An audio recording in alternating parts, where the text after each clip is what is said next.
Hey, what's going on, YouTube? I wanted to do a review on two books that I read recently.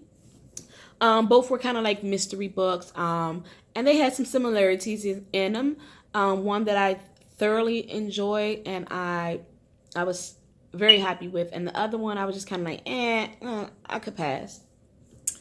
So the first book is Truly Devious by Maureen Johnson.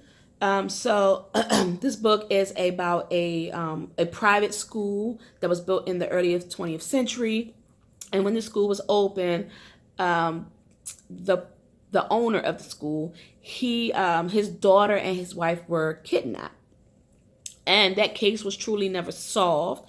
And then you flash forward to recent times, to the present, where we have the main character. Her name is Stevie Bell, and she is going to that school, and she is a crime aficionado.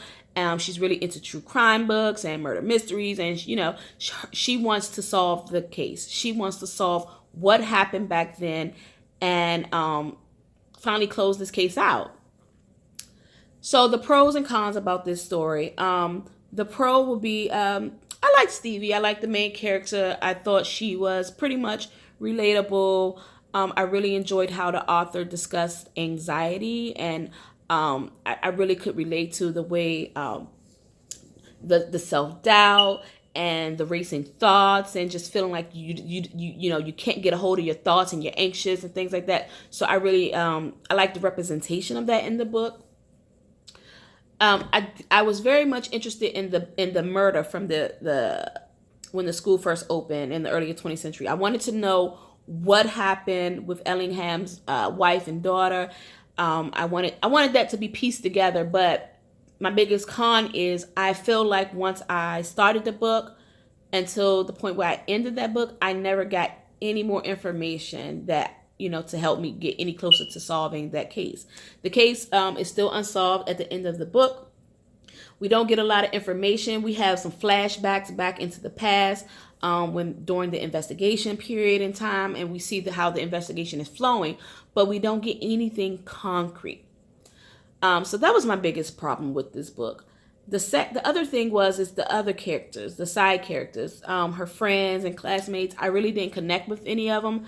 I really honestly could not tell you who they are. I think I just remember one classmate, and I think that was Janelle. I remember Nate as well, but I really couldn't tell you anything about them. They kind of fell flat for me. They weren't memorable. I didn't care about them. I didn't care if anything happened to them. I just didn't care. So this book kind of just threw me off because I was expecting a murder mystery, and kind of like the Nancy Drew books, where each book in the series, a crime is solved in each book, but this wasn't that. So there is going to be another book. It's a series of books. I believe it's going to be about 3 books in this series, and I don't know if I'll continue on with this series. Also, it is a YA series. And I just feel like I'm at a point now where I'm starting to feel repetitive in YA. I think it's time for me to move on to more adult books. But sometimes I read YA and it's good, and sometimes, but lately it just has not been. So I was not happy with this book. If I read a murder mystery, I wanna solve the mystery. I wanna know the case. I don't want to go through 3 books to solve one damn case. I just don't. The second book that I read was The Broken Girls. So this story is about a journalist in 2014. When she was younger, when she was 17 years old, her sister was murdered. And someone was convicted of the crime and is currently serving time in prison. But she has these suspicions and doubts, and she just wants to know, did they get the right person? So that's the main character's dilemma, but it ties in with a school called Idlewild, where it was a boarding school for girls back in the 1950s until it closed. And in that school, we were introduced to 4 girls who were students at the school, and one day one of their friends goes missing. We found out that case was never solved, and and we get to see each girl's story. We get to see what brought them to the school. We get to see, glimpses in their lives, how they bond, how they create a friendship, how they create this surrogate family with each other. I thoroughly enjoyed this book. There were ghosts. There were ghosts. I'm not a horror person, but it was a good read. I read it right before Halloween, so it was a little spooky. I creeped myself out. The ghosts were there, but they weren't scary. They just felt like unsettled ghosts.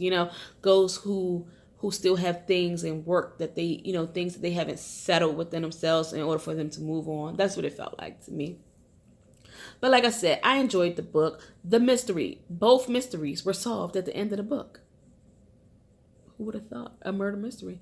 Both mysteries were solved. The characters I enjoyed the main character, the journalist. I enjoyed the four girls. The only character I did not really like was the boyfriend, the main character's boyfriend.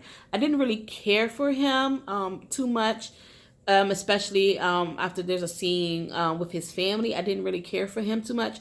But then eventually I started to understand him a little bit more, and I started to understand how hard it is as a person when someone is challenging your belief system and the relationship you have with your family. Of course, you're gonna get a little offensive, and you're gonna fight because that's what you're used to. Somebody is challenging you, so of course you're on the defensive. But all in all, I really, really enjoyed this book. I gave it a 4 out of 5. Maureen Johnson's book, I gave it I would say about a 3 out of 5. Even though I wasn't, too enthralled with the book. I won't continue on with the series, but it was an entertaining enough read.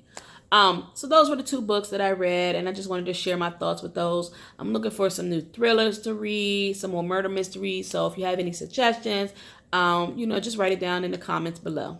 Thank you.